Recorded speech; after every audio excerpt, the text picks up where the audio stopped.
नमस्कार, मेरा नाम प्रिंस मिश्रा है और आप एक न्यूज़ 24 देख रहे हैं। हमारे साथ बातचीत करने के लिए राज्यसभा सांसद धर्मशिला गुप्ता है। जो पश्चिम बंगाल की घटना है वो अब पूरे देश में जो है एक ज्वलनशील मुद्दा बन गई है। ऐसे में ममता बनर्जी का बयान आता है कि ये अब मुद्दा जो है कई राज्यों तक जो है पहुंचेगा। इन सब तमाम मुद्दों को लेकर बातचीत करेंगे। ये जो पश्चिम बंगाल की घटना है मैम, वो लगातार कह रहे हैं कि अब ये मुद्दा बंगाल का नहीं रहा, अब बिहार, झारखंड, तमाम कई ऐसे राज्य हैं जहाँ ये मुद्दा जो है अब गरमाई हुई है। क्या कहिएगा? देखिए, ममता दीदी अपना सत्ता सुख के कारण से देश को जलाने की बात कर रही है। उन्होंने कहा है कि मैं मतलब सभी राज्य को जला दूंगा। मैं ये पूछना चाह रही हूँ कि ममता बनर्जी जो पश्चिम बंगाल की मुख्यमंत्री हैं, एक महिला हैं और उनके शासन में हमारी बेटियों का, एक महिला का जिस तरह से बलात्कार करके उनकी हत्या कर दिया जाता है और उस हत्यारे को बचाने के लिए ममता दीदी उसके साथ खड़ी है। जहाँ पर ये घटना होती है सेमिनार हॉल को तोड़ दिया जाता है, प्रिंसिपल डीन का इस्तीफा हो जाता है। तो आप भी जानते हो कि किसी भी मुख्यमंत्री के बिना वो नहीं हो सकता, लॉ एंड ऑर्डर के बिना। तो ये किस तरह की मुख्यमंत्री है, किस तरह की महिला मुख्यमंत्री देश के लिए अभिशाप है, जहाँ पर बेटियों को एकदम निर्ममता से घर से खींच कर, संदेश खाली की बात करी हूँ, घर से खींच कर उनके टीएमसी के गुंडे महिलाओं का बलात्कार करते हैं और जो उनके बचाने के लिए आते हैं उनको सीधे जेल में डालते हैं। ये किस तरह का शासन है? अभी तक वो क्यों नहीं इस्तीफा दी? उनको अविलंब इस्तीफा देनी चाहिए। वो राज्य चलाने में अक्षम है।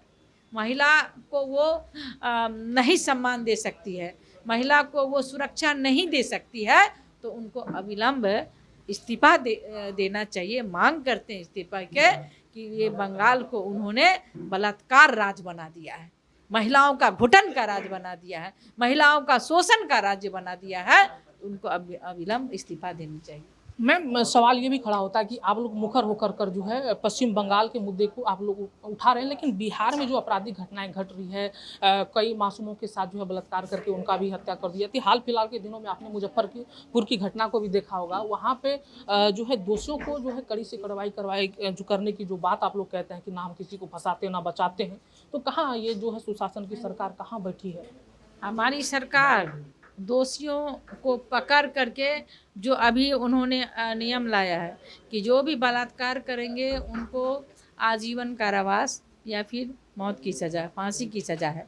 तो हमारी सरकार सज़ा देती है, दोषियों के साथ खड़ी नहीं होती, दोषियों को सज़ा देती है और पीड़ित परिवार के साथ होते हैं। और आप मुजफ्फरपुर की बात कर रहे हैं, तो मैं तेजस्वी यादव से पूछना चाहूँगी कि आपके महासचिव ही ने तो ऐसे किया, आप क्यों नहीं खड़े सामने आ रहे हैं? उनको घटना का पता कैसे पहले चल जाता है? तो कहीं ना कहीं तो कुछ लिंक है कि वो मजा ले रहे हैं कि बिहार में विकास को। आप सीधी आरोप तेजस्वी यादव पे लगा रहे हैं कि तेजस्वी यादव के नेतृत्व में जो है साजिश के तहत तेजस्वी यादव साजिश करते हैं। राजेश, वो प्रूफ है उनके महासचिव का, पहले भी घटना हुई थी उसमें आपने देखा था। तो ये क्या है?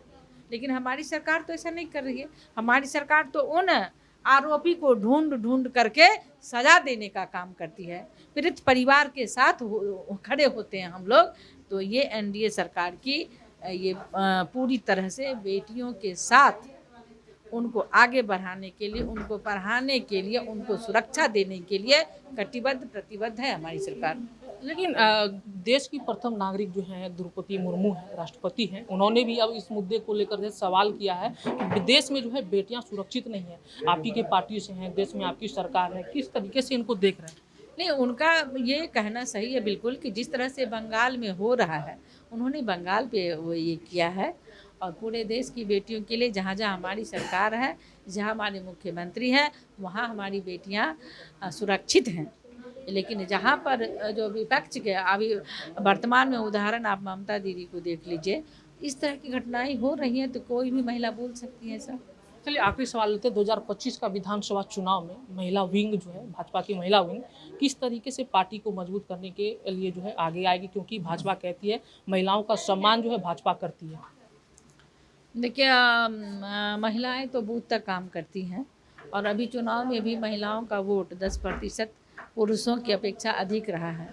हमारी बहनें बूथ तक जाती हैं और बूथ पर माननीय प्रधानमंत्री जी के द्वारा जो योजना है पटल पर, उनको उनके घर तक पहुंचाना, उनकी समस्याओं को जानना और उनका सम्मान करना, इस तरह से हम सभी बहनें ने कमर कस लिया है। लक्ष्मी सरस्वती दुर्गा के रूप में सारे हम लोग बूथ पर उतर रहे हैं और हमारी सरकार प्रचंड बहुमत से 25 में बनेगी, ये तय है और हम लोग भारी बहुमत से अपनी सरकार को बनाएंगे। हम लोग सब काम कर रहे हैं। ये थे हमारे साथ धर्मशिला गुप्ता, जिनको आप सुन रहे थे। इनका साफ तौर पे ये कहना था, जिस तरीके से पश्चिम बंगाल की घटना घटी है उन पर जो है पश्चिम बंगाल के मुख्यमंत्री को इस्तीफा देकर जो है राजनीति से अलग होना चाहिए। ऐसे में आप लोगों की प्रतिक्रिया जो हमारे लिए महत्वपूर्ण होती है कि इन विषयों पर आप लोग क्या सोच रहे हैं। धन्यवाद।